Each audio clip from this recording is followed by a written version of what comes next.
원래 책을 끝내면 책거리라 그러네, 그죠? 한번 해야 되는데. 참 민법이 양이 참 많아, 그죠? 그래서 지금 계획은 한 3, 4월 달쯤에 한번 보강 한번 할까 합니다. 한번 3, 4월 달에 일요일 날 좀 날 잡아서요. 하루 정도 좀 보강을 하면 아무래도 진도 나갈 때 좀 여유 있고 그럴 것 같아서 한번 할 계획이니까 일정은 학원처 조율해서 미리 공지해 드릴게요. 그죠? 자, 법률 사실에 분류해서 일단 법률 사실이 크게 둘로 나뉘어요. 이것도 뭐 예를 외우는 건 아니고 용어 덕리다라고 생각하시면 접근하는데 용태와 사건이라는 것으로 나뉩니다. 나누는 기준이 뭐냐면 사람의 정신작용이죠. 사람의 정신작용이 껴들 수 있는 거 이걸 우리가 용태라고 하고요.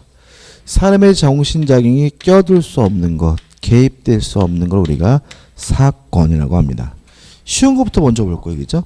교재 한 장을 넘겨보시면 35페이지 보시면 2에서 사람의 정신작용이 기하지 않는 법률 사실에서 뭐가 나오죠? 사건이 나오고 있죠. 그래서 사건이란 사람의 정신작용이 개입될 수 없는 것을 말하고요. 요거는 우리 일상적으로 쓰는 말과 뜻이 다르죠. 그죠? 우리는 맨날 사건 사고 소식하면 뭐 충남도지사가 누구를 뭐 성추행했네 뭐 이런 것들. 다시 말하면 그거는 사람의 정신작용이 개입됐기 때문에 법적으로 뭐가 아니죠? 사건이 아닌데 사건이 뭐가 있냐면 시간의 경과는 대표적인 뭐죠? 사건이 되는 거죠. 우리가 취득시효는 사건입니다. 왜요? 20년 동안 타인의 부동산을 점유하면 20년 동안 시간의 경과이죠. 소멸시효도 뭐죠? 사건입니다. 10년 동안 채권을 행사하지 않으면 10년 동안 시간의 경과니까 뭐죠? 사건이죠. 존속기간의 만료도 사건입니다. 왜요? 시간의 경과잖아요. 그죠? 그래서 실제로 사건 중에 가장 중요한 것은 뭐죠? 시간의 경과고 이렇게 하지 말라고 그죠? 소멸시효, 취득시효 이렇게 외우는 게 아니라 뭐죠? 넓게 시간의 경과는 사람의 정신작용이 개입될 수 없으니까 사건이다. 그 다음에 자연현상도 사건이죠. 자연현상도. 봄 되면 따뜻해지고 여름 되면 뭐죠? 덥고 뭐 이런 자연현상도 사람의 정신작용이 개입될 수 없으니까 사건인데 여기서 주의할 것은 뭐냐면 누가 누구를 칼로 찔러 죽이는 것은 용태입니다. 왜요? 사람의 정신작용이 뭐가 돼 있어요? 개입돼 있으니까요. 근데 인간은 반드시 죽습니다. 예외 없죠? 일종의 뭐죠? 자연현상으로서 사람은 반드시 죽는다는 의미에서 사람의 출생과 사망은 뭐죠? 사건이 되는 거예요. 그죠? 그 다음에 중요한 것이 뭐죠? 부당이득이죠. 부당이득도 사건이다. 부당이득이 뭐냐면 원인 없는 이득을 말합니다. 원인 없이 이유 없이 갖게 되는 이득을 우리가 뭐죠? 부당이득이라고 하고요. 부당이득은 원인 없는 이득이니까 사건이에요. 이게 또 부당한 이득 이렇게 되면은 손해배상한 것도 헷갈려요. 그죠? 그러니까 부당이득은 부당한 이득이 아니라 뭐죠? 원인 없이 이유 없이 갖게 되는 이득을 우리가 뭐죠?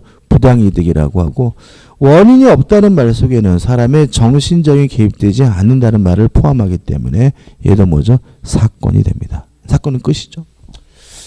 그 다음 용태입니다. 용태가 다시 둘로 나뉩니다. 외부적 용태, 사람의 정신작용이 밖으로 표출되고 있다는 얘기고요. 우리가 흔히 쓰는 말은 뭐죠? 행위라고 하죠. 행위. 행위란 사람의 정신작용이 밖으로 표출되는 것을 우리가 행위라고 하고요. 내부적 용태, 사람의 정신작용이 머릿속에 머물고 있는 게 뭐죠? 내부적 용태죠. 일단 내부적 용태는 우리가 의식이라고 하고요. 교재 보면은 내부적 용태를 뭐 의사적 용태, 간념적 용태 이렇게 나눠놨는데 나눌 필요 전혀 없습니다. 그냥 사람의 정신작용이 머릿속에 머물고 있는 게 뭐죠? 내부적 용태고 유의하실 것은 뭐죠? 선의와 악이죠. 선의가 뭐죠?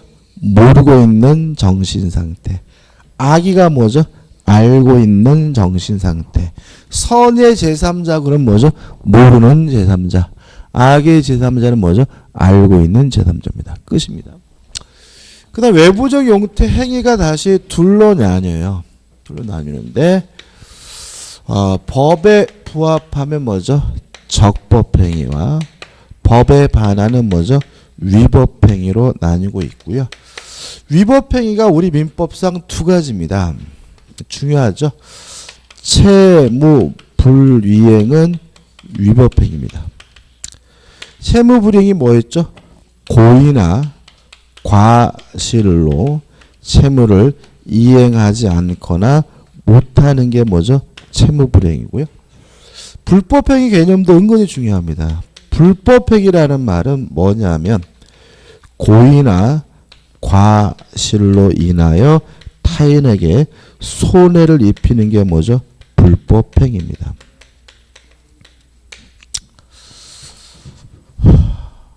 여기서 잊지 말 것은 위법행위여야지만 손해배상을 청구할 수가 있습니다. 손해배상은 항상 뭐가 있어야지만요? 위법행위여야지만 손해배상을 청구할 수가 있습니다. 따라서 채무불이행이거나 불법행위여야지만 뭘 청구할 수 있죠? 손해배상을 청구할 수 있어요. 그래서 우리가 예를 들어가지고 취득시효가 완성된 후에 다른 사람한테 팔아먹으면 완성될 당시 소유자에게 손해배상을 청구할 수 있죠. 왜요? 그 사람 행위가 뭐이기 때문에? 불법행위이기 때문에. 그죠? 다시 말하면 채무불이행이거나 불법행위, 위법행위여야지만 뭘 청구할 수 있죠? 손해배상을 청구할 수 있다. 이게 중요하고요. 그 다음에 또 둘 다 뭘 요구하고 있죠? 고의나 과실을 요구하고 있으니까 고의나 과실이 있어야 비로소 뭘 청구할 수 있죠? 손해배상을 청구할 수 있다. 그래서 우리가 또 기억나시나요? 오래간만에 런닝을 빨아가지고 옥상에 널어놨더니 바람이 불어서 옆집 마당에 떨어져 있으면 저는 그 아줌마에게 제 런닝 주세요. 물권조 청구권을 행사할 수가 있죠. 소유권을 이유로 뭐죠? 반환을 청구할 수가 있죠. 그래서 물권조 청구권의 상대방은 고의나 과실을 요구하지 않는데 그 아줌마에게 뭐는 청구할 수 없다? 손해배상을 청구할 수는 없는 거죠. 왜냐하면 손해배상을 청구하려면 둘 중에 하나 반드시 뭐가 있어야 돼요? 고의나 과실이 있어야지만 손해배상을 청구할 수 있기 때문에 그렇습니다. 굉장히 중요한 개념이죠. 그 다음 적법행위입니다. 적법행위가 다시 법률행위와 준법률행위로 나뉘고 있죠. 이게 굉장히 중요한 부분입니다. 제가 제일 답답한 부분은 뭐냐면 물권법 부분쯤 와가지고 갑자기 법률행위가 뭐죠? 이렇게 물어보시면 그럼 뭐라 그래요? 큰일 나셨다고. 이거 법률행위 뭔지 모르면 어떻게 지금까지 공부하셨냐고. 앞에 가서 어떻게 복습을 좀 하시라고. 그래도 어떻게 끝까지 법률행위가 뭐죠? 뭐 이렇게 그냥 하는데 만약에 법률행위 뭔지 모르시는 분들은 큰일 난 겁니다. 그죠? 굉장히 중요한 개념입니다. 자, 일단 어떻게 나뉘죠? 의사 표시가 들어있는 적법행위가 뭐죠? 법률행위고요. 의사 표시가 들어있지 않은 적법행위가 뭐죠? 준법률행위고. 의사 표시가 뭐냐? 의사를 밖으로 표시하는 것이 뭐죠? 의사 표시고. 이 의사를 다른 말로 하면 뭐라 그러죠? 원하는 바, 바라는 바라고 하죠. 그럼 이렇게 되는 거죠. 원하는 바, 바라는 바를 밖으로 표시하는 것이 뭐예요? 의사표시인데 요게 들어있으면 법률행위, 없으면 뭐죠? 준법률행위다. 날씨가 참 따뜻하네요. 의사표시인가요? 참 이쁘십니다. 의사표시인가요? 아닙니다. 그죠? 왜요? 원하는 바가 안 들어있죠. 저와 결혼해 주실래요? 의사표시입니다. 그죠? 집이 참 멋있습니다. 요거는 뭐가 아니에요? 의사표시가 아닙니다. 그 집을 저에게 파시겠습니까? 이건 뭐죠? 의사표시입니다. 소주 한잔 하실래요? 이것도 뭐예요? 의사표시입니다. 구별할 수 있죠, 그죠? 원하는 바, 바라는 바를 밖으로 표시하는 것이 뭐죠? 의사표시고, 요게 들어있으면 법률행위, 없으면 뭐죠? 준법률행위고요. 법률행위는 효과가 어떻게 결정이 되냐면 의사표시에 의해서 효과가 뭐죠? 결정이 됩니다. 그죠? 결혼합시다 그랬어요. 그랬더니 좋대요. 둘이 뭐하죠? 결혼하죠. 소주 한잔 하실래요? 좋대요. 그럼 둘이 뭐 먹어요? 소주를 먹죠. 집을 저에게 파시겠습니까? 좋대요. 저는 집을 사죠. 다시 말하면 결혼하기를 원하면 결혼을 하게 되고, 소주 먹기를 원하면 소주를 먹고, 집 사기를 원하면 뭐죠? 집을 사게 되니까 결국 법률행위라는 것은 법률행위 속에 들어있는 의사표시에 의해서 효과가 결정이 되고요. 다른 말로 하면 원하는 바, 바라는 바에 따라서 효과가 결정된다는 중요한 특징이 있죠. 그죠? 그래서 예를 들어 가지고 법률 행위에 의해서 물권이 변동되려면 등기해야 된다. 그죠? 그러면 생각해 보자고요. 법률 행위는 효과가 무엇에 의해서 결정돼요? 의사표시. 다른 말로는 원하는 바에 따라서 결정이 되잖아요. 그럼 법률 행위에 의해서 물권이 변동된다는 말은 원하는 바에 따라서 물권이 변동될 때는 뭘 해야 돼? 등기를 해야 된다는 뜻이에요. 수용당했어요. 원한 거 아니죠? 그러니까 등기할 필요가 없는 거죠. 그죠? 다시 말하면 제가 아파트 돈을 빌렸는데 돈을 못 갚았다고 이 그저같은 놈들이 제 아파트를 경매했어요. 원한 거 아니죠? 그러니까 뭐 할 필요 없어요? 등기할 필요가 없는 거죠. 아버지가 돌아가셨어요. 그래서 제가 상속받게 됐어요. 아버지가 죽기를 원하는 놈은 호로 자식이죠. 다시 말하면 원한 거 아니죠? 그러니까 뭐 할 필요 없어요? 등기할 필요가 없는 거죠. 실제로 우리가 법률행위라는 말이 들어가면 원하는 바에 따라 효과가 결정된다는 것도 어떻게 보면 키예요. 그래서 법률행위에 의해서 물권이 변동된다는 말은 다른 말로 하면 뭐죠? 원하는 바에 따라서 물권이 변동될 때는 뭐 해야 돼? 등기해야 된다. 이런 의미가 되고, 왜냐하면 법률의 효과는 원하는 바에 따라 효과가 결정이 되는 거니까. 이에 반해서 준법률행위는 의사표시가 없어요. 그러니까 의사표시가 없다는 말은 준법률 자체에는 효과를 결정해 줄 만한 요소가 없다는 얘기고, 따라서 준법률 효과를 알려면은 뭘 봐야 되냐면 법률 규정을 봐야 돼요. 다시 말하면 준법률행위가 뭐냐면 의사표시가 없는 적법행위가 뭐죠? 준법률행위고, 의사표시가 없기 때문에 효과는 무엇에 의해서요? 법률 규정에 의해서 결정된다는 특징이 있는 거죠. 퀴즈 한번 읽어볼까요? 33페이지죠. 33페이지 오시면 적법행위 해가지고 법률행위가 나오죠. 읽어볼까요? 법률행위는 의사표시를 구성요소로 하며 당사자가 의혹한 대로, 다른 말로 하면 원하는 대로 법률 효과가 생기는 행위가 뭐죠? 법률행위죠. 준법률행위.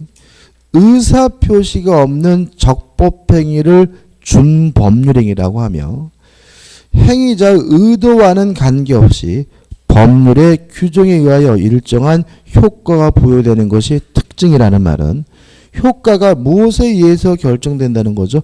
법률 규정에 의해서 결정된다는 얘기죠. 그럼 이러한 준법률행위 뭐가 있느냐 해서 교재 보시면 1. 표현행위, 비표현이 나누지 마세요. 그냥 의사의 통지죠. 형성된 의사를 상대방에게 알려주는 것을 의사의 통지라고 하고요. 솔직히 의사의 통지하고 의사표시는 구별하기가 참 어려워요. 그래서 이건 그냥 외웁니다. 각종 최고, 독촉이죠. 촉구. 최고와 거절은 뭐죠? 의사표시가 아니라 의사의 통지다. 그 다음에 관념의 통지죠. 관념의 통지는 객관적 사실을 상대방에게 알려주는 사실의 통지를 우리가 뭐죠? 관념의 통지라고 하고, 예컨대 예를 봅니다. 자, 한번 생각해 보자고요. 자, 객관적 사실을 상대방에게 알려주는 걸 우리가 뭐죠? 관념의 통지라고 하는데, 교재 사원총회 소집 통지는 뭐죠? 관념의 통지 이렇게 나와 있어요. 자, 한번 생각해 볼게요. 자, 이렇게 하겠습니다. 사원총회를 개최합시다 라고 얘기했어요. 의사표시죠. 그잖아요. 사원총회를 개최합시다 라는 것은 제가 지금 뭘 원하고 있습니까? 사원총회를 개최하기를 원하고 있는 거죠. 따라서 사원총회 소집은 뭘? 의사표시인 거예요. 의사표시. 근데 회의를 했어요. 회의를 해가지고 3월 10일 날 오후 2시에 개최하기로 결정했어요. 그래서 제가 문자 보낸 거죠. 3월 10일 날 오후 2시에 사원총회를 개최합니다. 라는 것은 객관적 사실을 알려주는 거니까 사원총회 소집 통지는 뭐예요? 의사표시가 아니라 뭐가 되는 거죠? 관념의 통지가 되는 거죠. 이게 아다르고 어달라 이게 묘명의 차이입니다. 그죠? 감 잡히시죠? 그죠? 그 다음에 또 뭐가 나오죠? 대리권 수요한 뜻의 통지. 대리권을 수요하는 것은 의사표시죠. 네가 내 대신 대전 가가지고 아파트 좀 살래? 이건 뭐예요? 의사표시입니다. 그리고 나서 집주인한테 전화했어요. 아이고 안녕하세요. 제 친구 개똥이가 갈 건데요. 개똥이 그 친구가 저의 대리인이거든요. 이거는 개똥이가 제 대리인이라는 객관적 사실을 알려주는 거니까 의사표시가 아니라 뭐죠? 관념의 통지죠. 이해되시나요? 다시 한번. 개똥이한테 이렇습니다. 야, 네가 내 대신 대전 가서 아파트 좀 살래? 이렇게 얘기하는 거는 제가 지금 뭘 원하고 있죠? 아파트 사기를 원하고 있으니 그건 뭐예요? 의사표시죠. 따라서 대리권의 수요는 뭐예요? 의사표시인 거예요. 그리고 나서 그 아파트 주인한테 전화해가지고 제 친구 개똥이가 갈 건데요. 그 친구가 제 대리인입니다.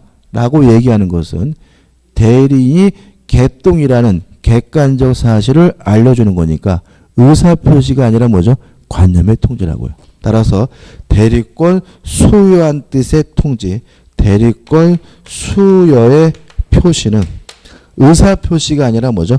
관념의 통지고요. 무슨 말이라고요? 상대방에 전화해서 개똥이가 제 대리인입니다 라고 알려주는 경우를 말하는 거죠. 그 다음 또 뭐가 나오죠? 채무 승인이 나오죠. 아까 우리가 청약 의사표시, 승낙 뭐라고요? 의사표시. 승낙은 의사표시죠? 그죠? 그러면 승낙하고 승인하고 다른 말일까요? 같은 말입니다. 근데 이 채무 승인은 의사표시가 아니라 뭐로 이해하냐면 관념의 통지라고 이해해요. 이것도 무슨 말인지 이해하면 좋은데, 우리가 의무는 반드시 이행해야 되는 것만 의무입니다. 해도 그만 안 해도 그만인 것은 의무가 아니에요. 물론 채무도 반드시 이행해야 되는 거니까 채무도 뭐죠? 의무인 거예요. 그럼 결국은 반드시 이행해야 된다는 말은 내가 돈을 갚겠다 말겠다라고 결정할 수가 없는 거예요. 반드시 이행해야 되는 거니까. 안 갚겠다 결정할 수는 없는 거예요. 그러면 채무 승인은 돈을 갚겠다라는 말이 아니에요. 이거는 뭐냐면 채무의 존재를 상대방에게 알려주는 거고요. 따라서 이것은 의사표시가 아니라 관념의 통지로 이해합니다. 자, 이런 얘기입니다. 제가 오래간만에 동창회를 갔어요. 갔던 이놈이 야, 이 자식아, 너 작년에 나한테 50만 원 빌렸잖아 라고 하는 거죠. 내가 언제 너한테 돈 빌려서 자식아 해가지고 대판 쌓았어요. 싸우고 나가서 집에 와가지고 이 나쁜 새끼 와가지고 누워가지고 곰곰이 새끼 해보니까 아이고 맞아 50만 원 빌린 게 맞단 말이에요. 그래서 연락한 거죠. 야, 내가 너한테 돈 빌린 게 맞구나. 이게 뭐예요? 채무 승인이에요. 돈을 빌렸다는 사실을 상대방에게 뭐죠? 알려주는 거죠. 채무의 존재를 상대방에게 뭐죠? 통지해주는 거죠. 또한 이것은 돈을 갚겠다는 말이 아니라 채무가 존재한다는 사실 상대방에게 알려주는 거니까 의사표시가 아니라 뭐로 이해합니까? 관념의 통지로 이해합니다. 그 다음에 채권 양도의 통지와 뭐가 나와요? 승낙이 나오죠. 이것도 승낙인데 의사표시가 아니라 뭐죠? 관념의 통지. 다시 말하면 채권 양도 통지와 승낙은 의사표시가 아니라 뭐죠? 관념의 통지로 이해합니다. 자, 지금 열심히 설명드리는 이유는 뭐냐면 요 법률행위 의사표시한 개념을 확고하게 뭐죠? 잡기 위해 설명드린 거지. 여기서 문제 내진 않아요, 솔직히. 을이 갑에게요 1억을 빌려줬어요. 그래서 1억을 받을 채권인은 채권자고 갑은 뭐예요? 채무자거든요. 자, 첫 번째 생각할 거. 채권을 을이 병에게 양도하려고 해요. 채무자한테 동일한 승낙을 받아야 될까요? 그럴 필요는 없는 거예요. 왜냐하면 뭐 양도하더라도 갑에게는 뭐죠? 아무런 이해관계가 없어요. 을한테 갚을 것을 누구한테 갚으면 돼요? 병한테 갚으면 되기 때문에 채권을 양도하고자 할 때 채무자로부터 뭐 받을 필요는 없어요? 동일한 승낙을 받을 필요는 없어요. 근데 문제는 을과 병끼리 지들끼리만 양도를 하면 갑은 여전히 을이 채무자라고 알고 있고요. 그러면 누구한테 돈을 갚을 우려가 있어요? 을에게 돈을 갚을 우려가 있기 때문에 양도했다는 사실을 갑에게 뭐죠? 알려줘야 돼요. 이게 뭐죠? 채권 양도의 뭐예요? 통지입니다. 양도했다는 객관적 사실을 알려주는 거니까 이것도 뭐죠? 이거는 뭐죠? 관념의 통지인데 이러한 통지를 받고 통지받았다는 사실을 알려줘야 돼요. 이걸 뭐라 하냐면 승낙이라고 해요. 근데 이거는 좋다라는 의미가 아니에요. 왜요? 채권을 양도하고자 할 때 채무자로부터 뭐 받을 필요 없어요?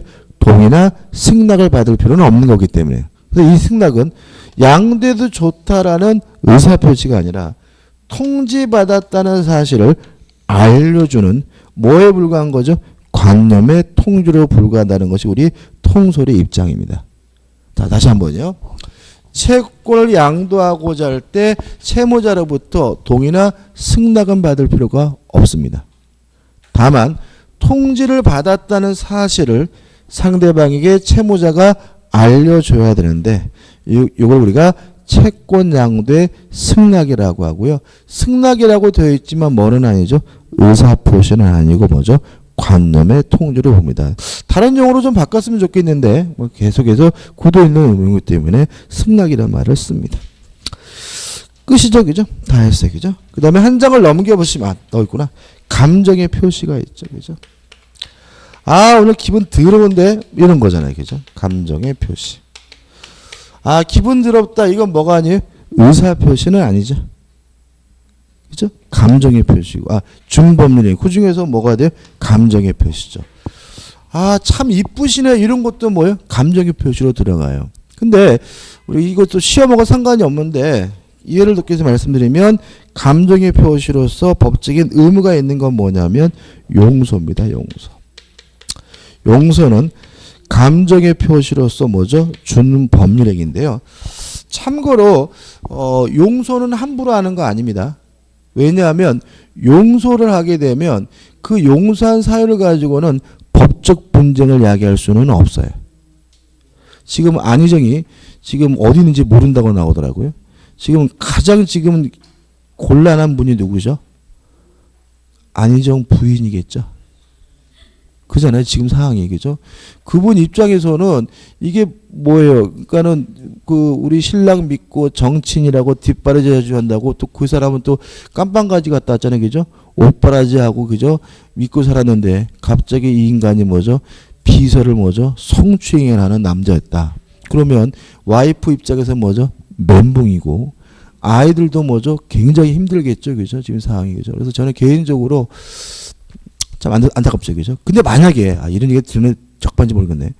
그 부인이 이번 사태에 대해서 용서하겠다라고 얘기를 하면 이번 사태를 가지고는 이혼소송 제기 못해요. 용서한 사항에 대해서는. 용서한 사항에 대해서는 뭘 청구하지 못하냐면 위자료를 청구 못해요. 그래서 법적으로는 함부로 용서하는 거 아닙니다. 그 예를 들어 가지고 보통 이제 그런 거 하면은 여자분들이 남자분한테 각서 쓰라는 경우가 있잖아요. 그죠? 각서 쓰면 어떻게 해요? 뭐 당신과 처음 만날 때를 생각하면 이러면 안 되고 확 뒤져버려야 되는데 당신과 애를 생각하면 뒤져버릴 수도 없고 이참에 당신이 용서한다고 하니 찢어버려야 돼. 왜요? 이참에 당신이 용서한다고 하니 그거는 누구에게 유리한 자료예요? 남편에게 좋은 자료예요. 각서로서 의미가 없어요. 다음부터 이런 거 필요 없어요. 그죠? 바람 피려면 또 핍니다. 그죠? 그래서 각서를 받는 게 아니라 진술서를 받으셔야 돼요. 언제 어디서 누구와 무엇을 어떻게 했는지 육하 원칙에 따라서 진술서를 받아야 되고요. 그런 거 각서 받아봤자 아무런 의미가 없고 용서한 사항에 대해서는 법적 문제 이야기할 수는 없습니다. 아무튼 감정의 표시는 뭐죠? 준법률행위입니다. 그 다음에 이제 그 다음에 뭐냐면 사실행위입니다. 비표현행위에서 뭐가 나오죠? 사실행위다. 표지 한번 읽어볼까요? 비표현행위에서 사실행위 읽어볼게요. 그 행위에 의하여 표시되는 의식의 내용이 무엇이냐를 묻지 않고서 행위가 행해져 있다는 것 또는 그 행위에 의하여 생긴 결과만이 법률상 의미를 갖는 것으로 인정되는 행위다. 뭔 개소리죠?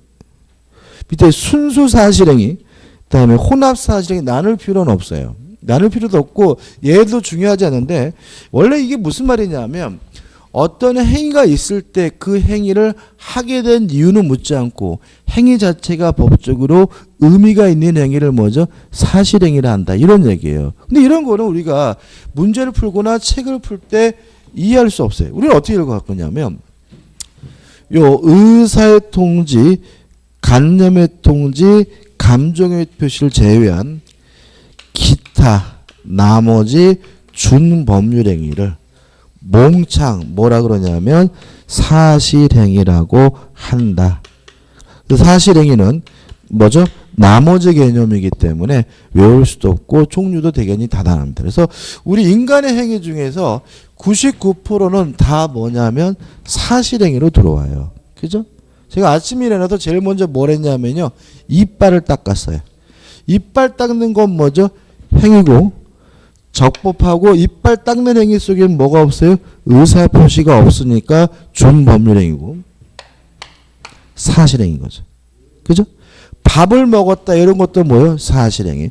여러분들 지금 수업 듣고 계시죠? 이런 것들도 뭐죠? 사실행위입니다. 그래서 인간행위는 대부분 다 뭐로 들어가요? 사실행위로 들어간다. 다시 말하면 의사의 통지와 간념의 통지와 감정의 표시를 뺀 나머지 모든 인간행위는 위법하지 않다면 다 뭐가 되죠? 사실행위가 된다라고 정리하시기 바라고 사실행위 종류를 외울 것은 아닙니다. 끝입니다. 다 했죠? 우측에 보시면 대표 예제가 있죠. 우리 기출 문제인데 최근에 여기서 시험 문제 잘 안 내지는 않더라고요. 법률 사실과 법률 요건에 관한 설명을 틀린 것은 1번 임대차 계약은 청약과 승낙이라는 의사합치로 성립하는 법률 요건이다. 맞는 지문이고요. 그래서 아까 제가 청약, 승낙, 계약해서 청약은 법률 사실, 승낙은 법률 사실, 계약은 뭐죠? 법률 요건. 이렇게 말씀드렸죠. 그죠? 그죠? 조심할 것은 뭐냐면 제가 설명이 편하기 위해서 이렇게 한 건데 의사표시가 뭐예요? 법률 사실이죠. 의사표시에 의해서 만들어진 요 법률행위는 법률 사실이 아니라 뭐죠? 법률 요건이라는 거 하나는 좀 주의하시기 바랍니다. 그죠? 설명드리 편하기 위해서 이렇게 한 거고. 2번 어떤 사정을 알지 못한다는 의미에서 선의도 물론 뭐죠? 법률 사실이고요. 3번 시간의 경과는 사람의 정신작용에 의하지 않는 법률 사실이다. 시간의 경과는 대표적인 뭐죠? 사건이고요.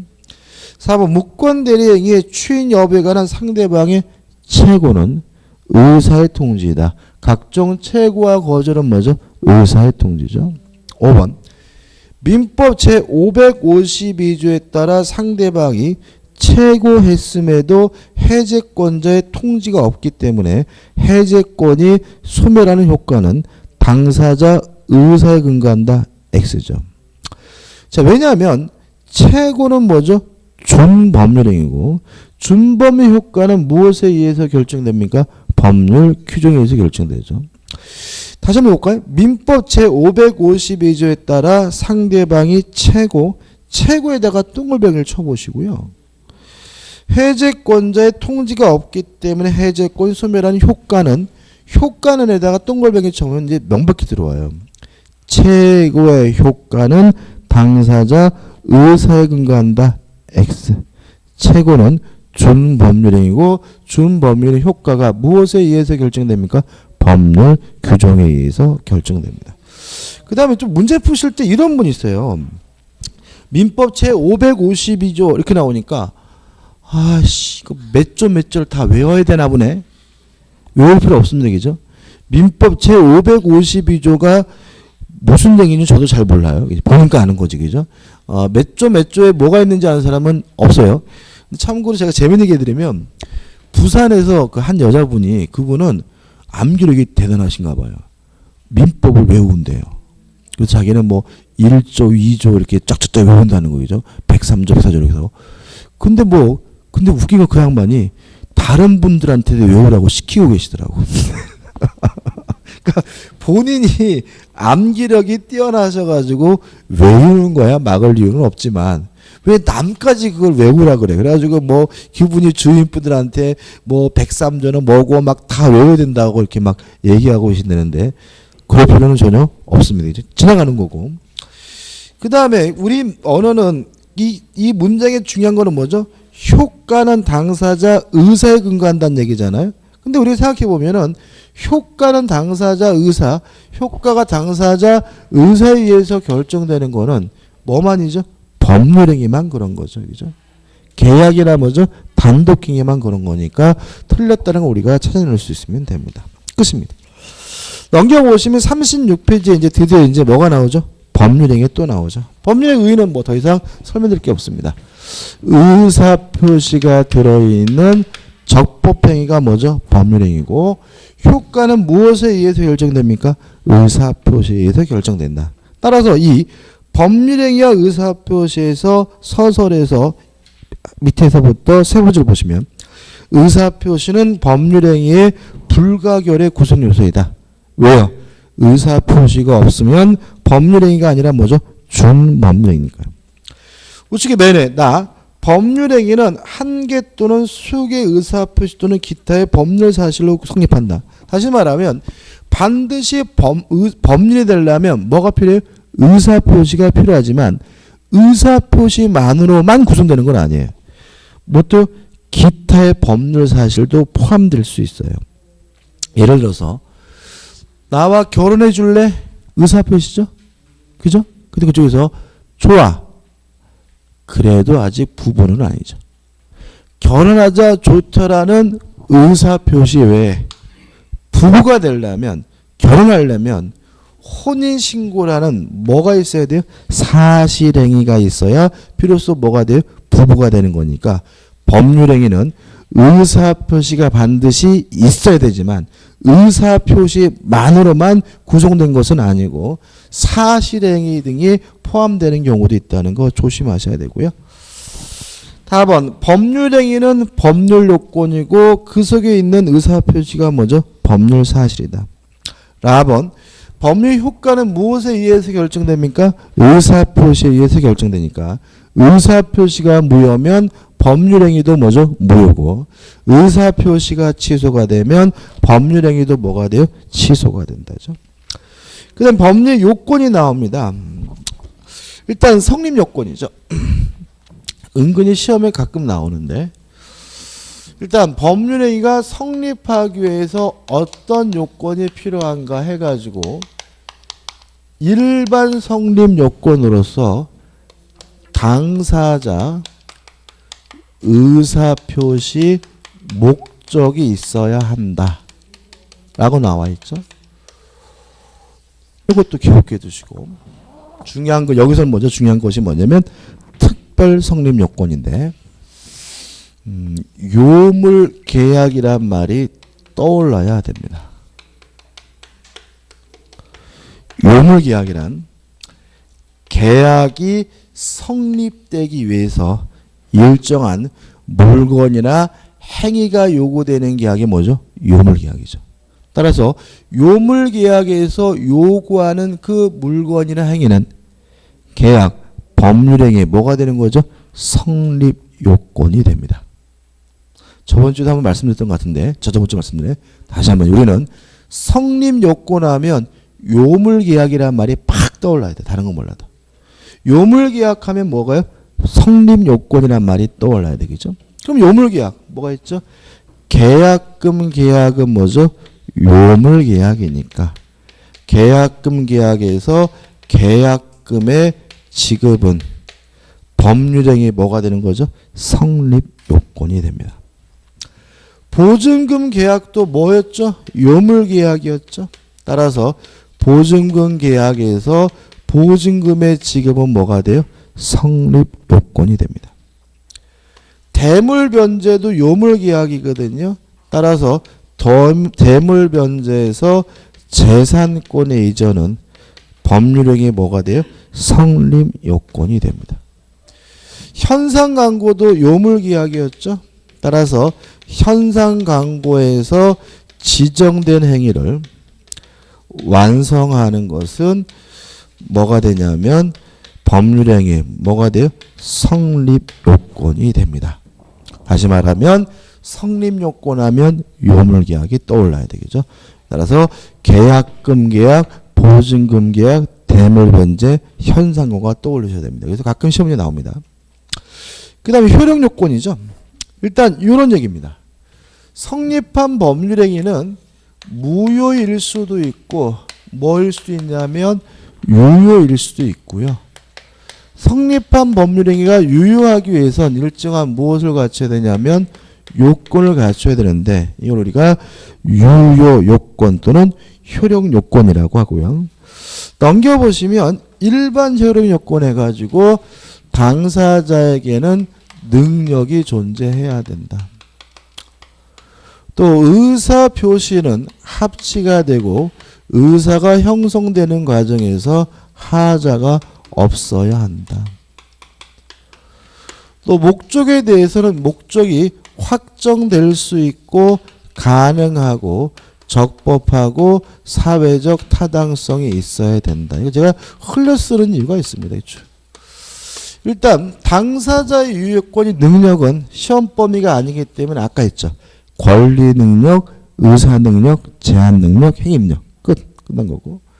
그 다음에 의사 표시에 관한 유효권과 목적에 관한 유효권은 오늘부터 시작해서 다음 주까지 자세하게 공부할 거예요. 그죠? 그럼 여기서 이것도 이제 일반 유효권은 중요한 게 아닌 거죠. 뭐냐면 특별 유효권인데 여기서 뭐가 떠올라야 되냐면 유동적 무효라는 개념이 떠올라야 돼. 자, 유동적 무효라는 건 뭐냐면 지금은 무효지만 일정한 요건을 갖추면 유효로 뒤바뀔 가능성이 있는 무효가 뭐죠? 유동적 무효잖아요. 그럼 결국은 유동적 무효에서 요구하고 있는 그 요건은 다 뭐가 되는 거죠? 유효 요건이 되는 거예요. 우리는 앞으로 유효 요건 하면 뭐가 떠올라야 되냐면 유동적 무효라는 말이 확 떠올라야 돼. 그러니까 우리가 성립 요건 하면 뭐가 떠올라야 돼요? 요물 계약이란 말이 떠오르는 것처럼 유효 요건 하면 뭐가 떠올라야 돼요? 유동적 무효라는 말이 팍 떠올라야 돼요. 그럼 뭐가 있느냐? 무권 대리행위는 유동적 무효입니다. 따라서 무권 대리행위에 대한 본인의 수위는 뭐가 되는 거죠? 유효 요건이 됩니다.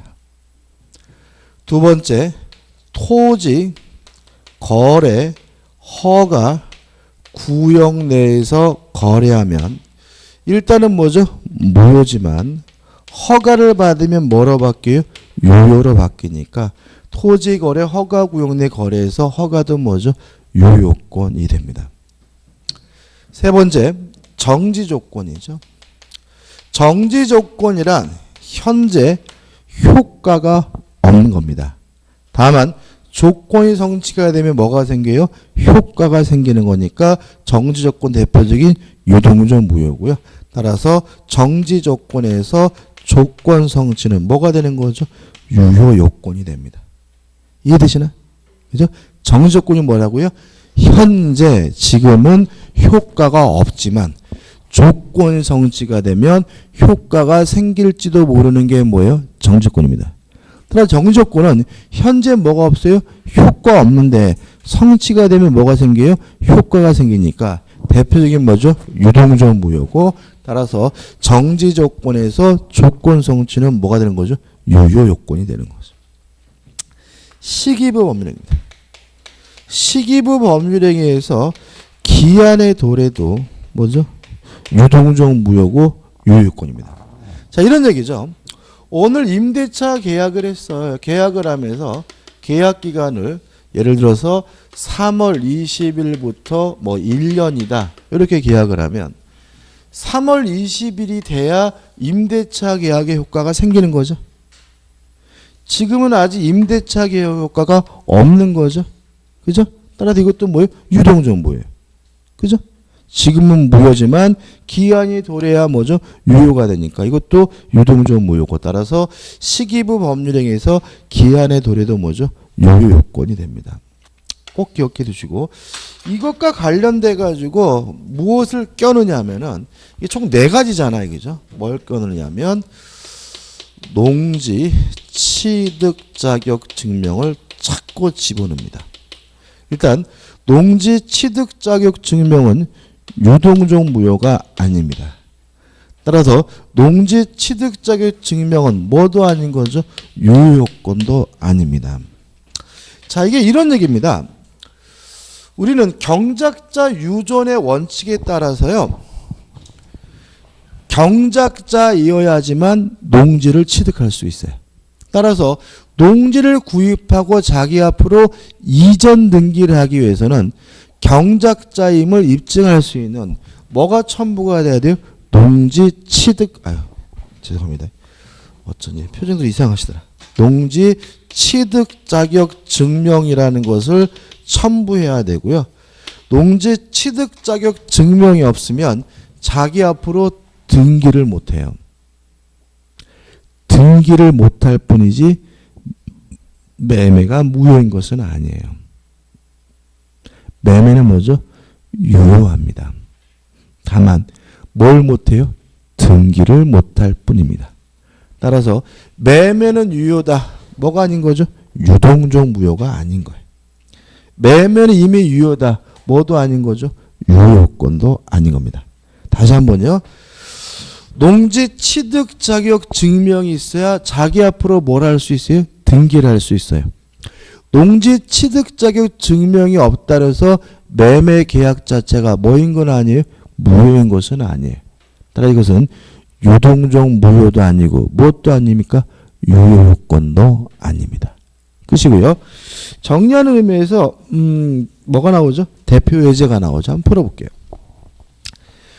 법률행위의 효력이 발생하기 위한 요건이 아닌 것은 3번이죠.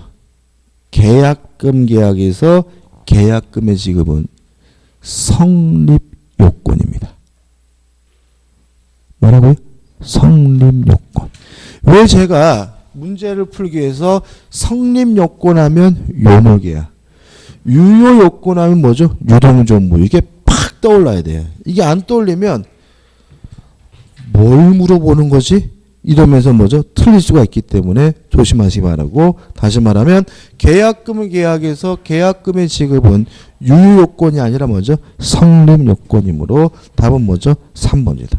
나머지 것들은 다 뭐죠? 유효하긴 요건입니다. 좀 쉬었다가 이제 법률행위의 종류를 보도록 하겠습니다.